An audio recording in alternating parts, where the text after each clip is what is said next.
Welcome to the first episode of Biased Recaps. I'm Will. I also go by @BiasedOpinions_ on Twitter.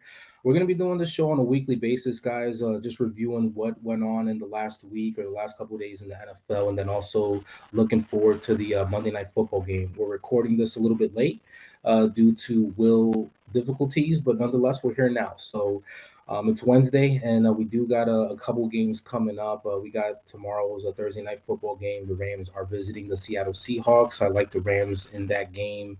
And then we got our first game overseas in the Jets versus Atlanta in London. So, but let's just touch upon some of the things that we saw this past weekend. The last undefeated football team, we have the Arizona Cardinals. Kyler Murray and those guys are looking good down there. You got AJ Green, pretty much has looked to revive his career.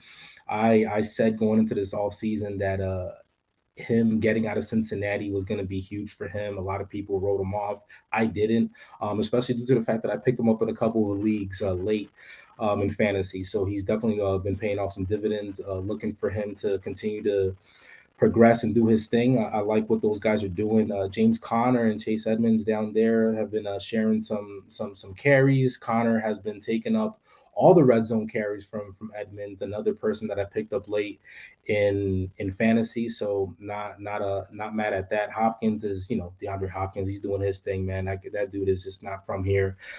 He's definitely a great player. So they're looking good down there. I may have to go on to one of the sports books today and put something on Arizona, not only to reach the Super Bowl, but to be a Super Bowl champion. So again, they're the last undefeated team, 4-0 going into Week 5, and let's get into some teams that are not so fortunate. These teams are coming into Week 5 winless. The last two teams here without a win. You got the Detroit Lions, just not looking good. Not looking good to begin the season. They've been in a couple spots where they may have come away with a win, but they haven't thus far. So I don't know what's going on there. But looking at their schedule and the way that they've been playing as of late, I don't think that there'll be a case where they go undefeated. Now, a team that may go undefeated not only because of their play, but then also some extracurricular activities off the field that's going on down there are the Jacksonville Jaguars. They're another team that's 0-4. They have shown some promise in a couple games, but just don't know how to finish. Just don't know how to finish games. Don't know how to win, and they're a pretty young team there. And then on top of that, we got the coach where Urban Meyer's Urban Meyer. We if anybody follows college football, the history that Urban Meyer has down there in college. Pretty much every stop he's been at in University of Florida as well as Ohio State. So sometimes it's circumstances and sometimes it's you. And we're not gonna get into it, but Jacksonville Jaguars do have some issues outside of just not being able to win some games down there. We'll see what happens with that. And then the two teams that have picked up some pretty big wins this weekend. We got the New York Jets and then my beloved New York Football Giants. Now we're heading into Week 5, 1-3. Like what I saw from my guys, my guys, the Giants were able to go into New Orleans, go up against the Saints, and overcome a 21-10 deficit to beat New Orleans in the Superdome. So couldn't be happier than that. Now, what I will say is this was our first game of the season rocking those white pants. So do we continue to rock the white pants for the rest of the season since we were able to pick up that win with them? We'll see. I wouldn't be opposed to that for the simple fact that, hey, listen, I'm not that superstitious, but I'm something. So let's just stick with those white pants until it doesn't work no longer for us. But I like what I saw from my guys. Danny Dimes, Saquon Barkley looked up pretty healthy. He was actually the person that scored the winning touchdown in overtime.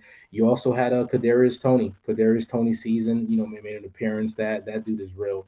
I did watch him play a little bit last year in Florida.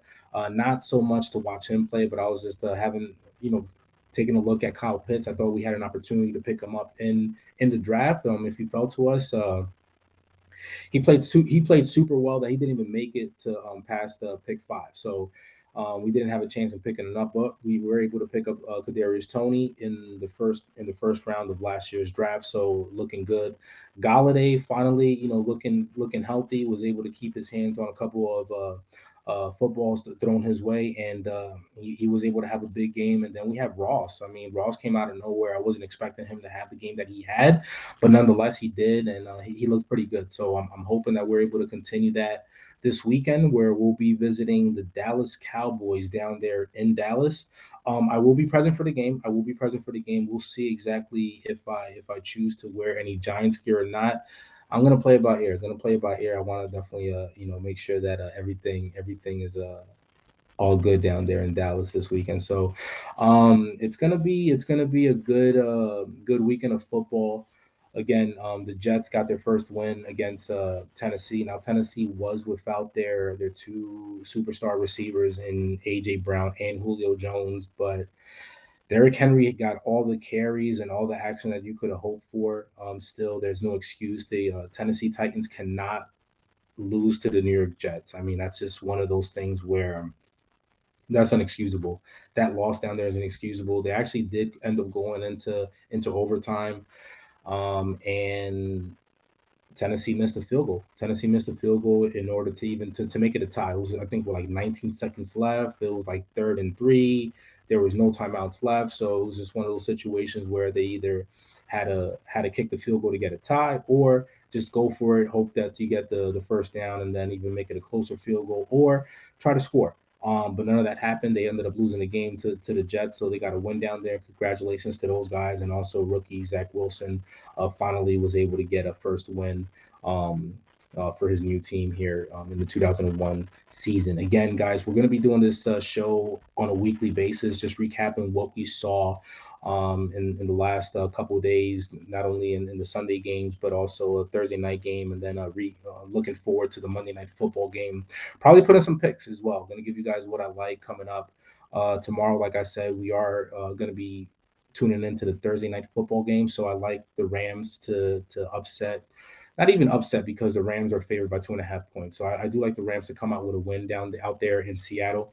They're a 2.5 point favorite. I like the Rams to bounce back against pretty bad game that they had against the Arizona Cardinals. But I think Stafford, Cooper Cup.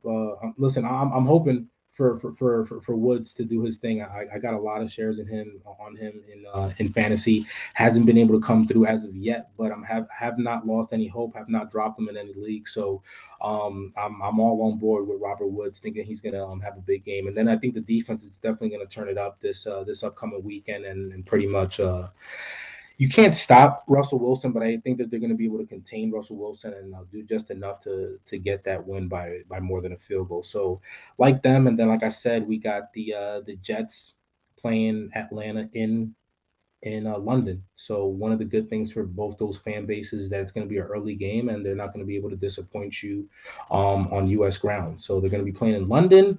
We'll see how that goes. Both those teams go into Week 5, 1-3 as well. Not really a big game, or even a good game in my perspective, but I'm going to be watching that game solely for some betting purposes and some player props and things of that nature, and then also fantasy football. So, going to be tuning into that again, guys.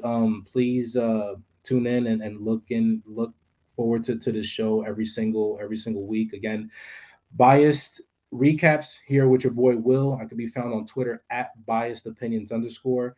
Guys, if you have any questions or anything, feel free to hit me up on Twitter. Now slide in those DMs. It's safe to slide up in those DMs. They are open. And then also leave a comment here on YouTube, and let me know what you guys think. All right, peace.